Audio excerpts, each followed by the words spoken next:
औज़ुबिल्लाहिमिनश्शैतानिर्रजीम बिस्मिल्लाहिर्रहमानिर्रहीम। बेटा मैं हूँ आपका टीचर एम.ए. रज़ा और आप लोग हैं इंटर पार्ट 1 के बच्चे। बेटा आप लोग सीख रहे हैं इक्तिबास की तशरीह। इक्तिबास की तशरीह इंटर में 15 नंबर की है और 1 नंबर मिलेगा सबक के उन्वान का, 1 नंबर मिलेगा मुसन्निफ के नाम का।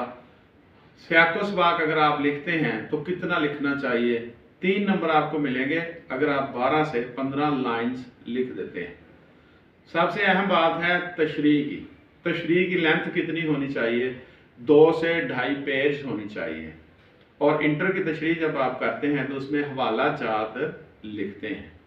तो ये हवाला जात मैं आपके सामने रख रहा हूँ। आज जो चैप्टर है हमारा वो है सर सैयद के अखलाको खसाइल।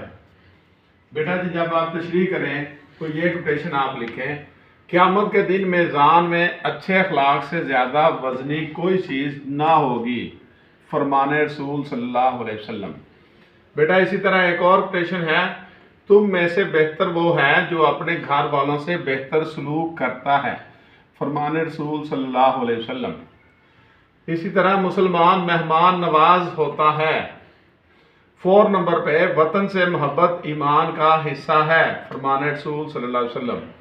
5 नंबर पे है मुफलिस है वो शख्स जो मुखलिस दोस्त ना पा सका, हजरत अली रजी अल्लाह ताला अन्हो।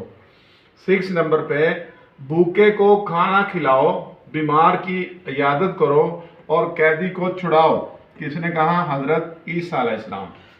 7 नंबर पे एक शेर है, इल्म की धुन जिसे लगी ही नहीं, सच तो ये है कि वो आदमी ही नहीं। बेटा जी आप लोगों ने एक पेज पे एक कोटेशन दर्ज करनी है, यानी कि 3 पेज आप भरते हैं। आपको 3 कोटेशन की ज़रूरत है। मैंने आपके सामने 7 रखी हैं जो आप इजी समझते हैं, आसानी से याद कर सकते हैं, उनको करें और पूरे नंबर लेने की कोशिश करें। अपने टीचर एम.ए. रज़ा को इजाज़त दीजिए। अल्लाह हाफिज़।